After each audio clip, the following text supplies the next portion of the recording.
जय हिंद, this is Kishore Kankan, digital marketing expert. हमारे इस चैनल में आप सबका हार्दिक स्वागत। गवर्नमेंट एम्प्लॉयज़ को सैलरी कौन देता है? क्या सच में गवर्नमेंट ही देते हैं? अगर गवर्नमेंट ही देते हैं तो इतने लोगों को पैसा देने के लिए कहाँ से आते हैं इतने पैसे? मैं बता दूं कि भारत की जनता खुद, चाहे सरकारी नौकरी करते हो या फिर बिजनेस करते हो या फिर आम आदमी हो या फिर चाहे खेती बाड़ी करने वाले ही लोग हो, सब लोग मिल के देते हैं एक सरकारी नौकरी वाले लोगों को सैलरी। गवर्नमेंट एम्प्लॉयज़ अपने सैलरी का कुछ परसेंट खुद अपने आप को देते हैं। गवर्नमेंट एम्प्लॉयज़ सोचते हैं कि सरकार हमको पैसा दे रहे हैं, खर्चा करते जाओ जितना हो सके। लेकिन खर्चा जितना करेंगे उतना पैसा सरकार के पास रहा होता है, उसके घर पे नहीं। कैसे, हम बताते हैं। एक और बात बताते हैं कि जो सरकारी नौकरी के दफ्तर आपसे कुछ कर देने के लिए पैसे लेते हैं, आपके जानकारी के लिए बता दूं कि वह खेती बाड़ी करने वाले लोग, मजदूरी करने वाले लोग या फिर बड़े बिजनेस करने वाले लोग, उससे भी बढ़कर आपसे उनके सैलरी बनते हैं। मतलब कि उनके सैलरी का कुछ परसेंट आप भी दे रहे हैं। वह मजदूर खेतीबाड़ी करने वाले लोगों से तो लूट रहे हैं और अभी आपसे भी पैसा मांग रहे हैं। अगर कोई नौकरी करने वाले लोग यह वीडियो देख रहे हैं तो गलत मत समझिए। अगर वैसा कुछ करते हैं तो ना कीजिए, क्योंकि हम भी आप लोगों के परिवार को चलाने में मदद करते हैं। कैसे, चलिए जान लेते हैं। गवर्नमेंट एम्प्लॉयज़ को सैलरी मिलते हैं सरकार से और सरकार को मिलते हैं टैक्स से। आप लोग कहेंगे कि हम तो कोई टैक्स नहीं देते, यहाँ कमाई नहीं हो रहा, हम कहाँ से टैक्स देंगे? हमको टैक्स देना कहाँ है वो भी तो पता होना चाहिए।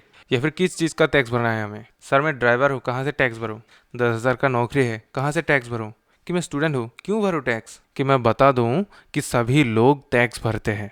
अगर मोबाइल फ़ोन खरीदते हैं तो पीछे देखेंगे कि इंक्लूसिव ऑफ टैक्सेस लिखा है। तो मोबाइल फ़ोन अगर खरीदा तो सभी ने टैक्स दिया। आप बोलेंगे कि हम तो एक ही बार मोबाइल खरीदा है, तो गवर्नमेंट को हर महीना टैक्स कैसे जा रहा है? जो रिचार्ज करते हैं आप लोग, उस पे भी टैक्स होते हैं। चलिए मान लेते हैं सभी लोग मोबाइल नहीं खरीदते, खरीदे तो भी रिचार्ज नहीं करते। आप सुबह से रात को सोने तक जितने भी चीज़ें यूज़ किया, सबका टैक्स आपने भरा है।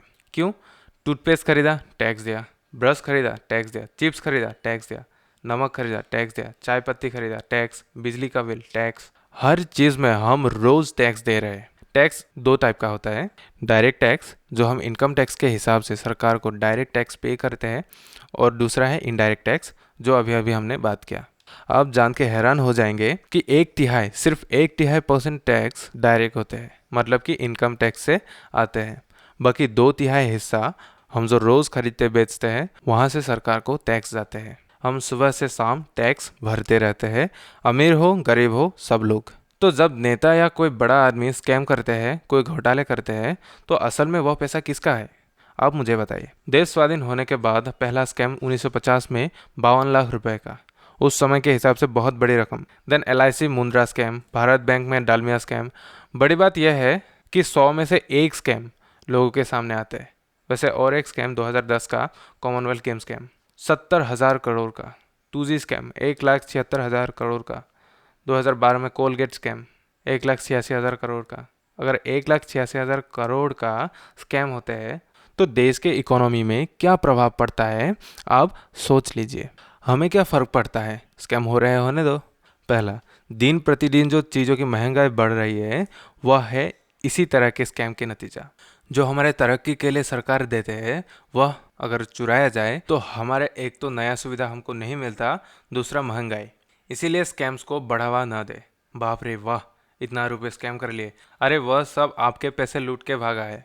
लेफ्ट वाली वीडियो में आपके लिए 4,000 रुपये का गिफ्ट है, पूरा देख लीजिए, मिल जाएगा।